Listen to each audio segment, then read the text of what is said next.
আমি ছোট মানুষ, আমি চাই যে আমার যে ভালোবাসবে, যে আমার বিয়ে করবে, তার পাশে আমি সারা জীবন থাকবো, সে আমার পাশে থাকবে, আমি ওরকম একটা মানুষ চাই। পৃথিবী যতদিন থাকবে ততদিন তার পাশে আমি থাকবো, সে আমার পাশে থাকবে, আমি ওরকম একটা মানুষ চাই। মানে পৃথিবী যতদিন থাকবে ততদিন তুমি মানে হ্যাঁ। তার পাশে থাকবা। হ্যাঁ। তো পৃথিবী যতদিন থাকবে ততদিন তো বাঁচতেও হবে, হ্যাঁ, হ্যাঁ। যদি বাইচে আল্লাহ থাকো আর কি। যতদিন হায়াত মত রাখছে, কারণ তো হায়াত মতের কথা বলা যায় না, তাই না? যতদিন বাইচে আছি সারা জীবন তার মানে পাশে পৃথিবীতে আমি থাকবো। যতদিন তুমি বেঁচে আছো ততদিন তুমি ভালোবেসে হ্যাঁ। যাবা। তো দর্শক, ভিডিওটি দেখতে থাকুন, দেখতে দেখতে আপুটির ফোন নাম্বার পাবেন। প্রিয় দর্শক, দেশ এবং প্রবাসে এই মুহূর্তে যে যেখান থেকে আমাদের ইউটিউব চ্যানেলটি দেখছেন, সবাইকে প্রীতি এবং শুভেচ্ছা জানিয়ে শুরু করছি আজকের প্রতিবেদন। তো দর্শক, আপনারা দেখতে পাচ্ছেন যে আমার সামনে যে বোনটি আছে, সে বোনটি খুব হাসতে আছে, হাসি খুশি হয়তো মানুষ। তো এই বোনটির জীবনের গল্প শুনবো। আপু, আসসালামু আলাইকুম। ওয়ালাইকুম সালাম। কি নাম ভাই? পিউ। পিউ না মেও? না, পিউ। পিউ। এটা আবার কি নাম? এটা নাম রাখছে বাবা মা। মানে কি তুমি কি জন্মগ্রহণের পরে কি বাংলাদেশের বাইরে ছিলে? জন্ম যখন হয়েছে? না না, বাইরে ঘুরে যায় নামটা হচ্ছে ফরেন নাম, মানে বিদেশি নাম, না, ঠিক আছে? এখন রাখছে। রাখছে? হ্যাঁ। তোমার মা বাবা কি শখ করে রাখছে নাকি? হ্যাঁ। আচ্ছা, তো পিউ, আজকে আমরা তোমার জীবনের গল্পটা শুনবো, হ্যাঁ? তোমার জীবনের গল্পটা বলো। আছে, ছোট একটা ভাই আছে, মা আছে, বুড়ো মানুষ।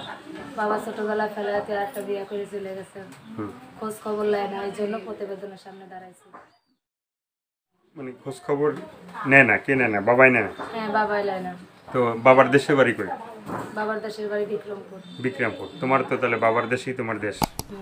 তো বাবার দেশে তো মানে আমার দেশ। আমার দেশ। তো মায়ের দেশে বাড়ি কই জানো? মায়ের দেশের বাড়ি নবীনগর। নবীনগরে। তাহলে তুমি এখন থাকো কই? এখন থাকি বিক্রমপুরে। বিক্রমপুরে হ্যাঁ। ভাড়া থাকো? তা বাবার বাড়ি নেই? বাবার বাড়ি ঘর আছে, বাবা না থাকলে কি বাবার বাড়ি ঘরে তুলতে দিব নাকি? উঠতে দিব। বাবা কি আর একটা বিয়ে করছে? হ্যাঁ। তা সেখানে কি বাচ্চা কাচ্চা আছেন? এখন আছে কি না আছে এটা জানি না, কিন্তু কোথায় আছে তাও জানি না, কিন্তু খোঁজ খবর নাই, বুঝে না, ফোন টোন দেয় না। হ্যাঁ। যোগাযোগ থাকলে তো জানা যায়। হ্যাঁ, মানে বাবা কি খোঁজ খবর নেয় না? না, খোঁজ খবর লাই না। তা পিউর মানে বয়সটা কত হবে? এই তো 17-18 এমন হবে। 17-18 হবে। হ্যাঁ। পিউ এর আগে কি ভিডিও করছিলা? হ্যাঁ, এর আগে একটা প্রতিবেদন ছাড়ছিলাম। ছাড়ছিলা? হ্যাঁ। সেটা কি পিউ না ডিউ? না না, পিহু না ডিউ হয়ে একটা হইলে আর দর্শক ভাইরা তো দেখছে, তাই না? দেখছে, হ্যাঁ। তো দেখলে তো মানে তোমাকে এখনো দেখবে, দেখার পরে হয়তো তোমার মানে তুমি যদি তাদের কাছে ভালো ব্যবহার করে থাকো, অবশ্যই না তোমাকে না, ভালো ভালো পাবে। ব্যবহার করবো না কি কারণে? আমার সাথে যদি ভালোভাবে কথা বলে তাহলে আমি তো অবশ্যই ভালো। না না, আগে যারা তোমার সাথে কথা বলছে তাদের সাথে তুমি ভালো কথা। তাগুলো ভালোভাবে কথা বলছি, কিন্তু মনে করো একটা লোক আমার বলছিল যে প্রতিবেদনের সিমটা বন্ধ করে দাও, তোমার আমি চালাই না, এই কথা বলে মাস শেষ হয়ে গেছে, পরে আর ফোন টোন দেয় না, যোগাযোগও করে না। যোগাযোগ করে না? হ্যাঁ, এই কারণে মনে করো আমি প্রতিবেদনে দাঁড়াইছি, আর নাইলে আমি দাঁড়াইতাম না কখনোই। মনের মতো মনে হলে তো একজনই যথেষ্ট, 10 জন দিয়ে লাভ নাই প্রতিবেদনের সামনে। হ্যাঁ, মানে কষ্ট করে দাঁড়াইলা? হ্যাঁ, কষ্টে করে তো দাঁড়াইছি। বললাম আগে একটা ছাড়ছিলাম, একজনের কথা শুনে সিমটা বন্ধ করে রাখছিলাম, রাখার পরে আর ফোনও দেয় না, যোগাযোগও করে না।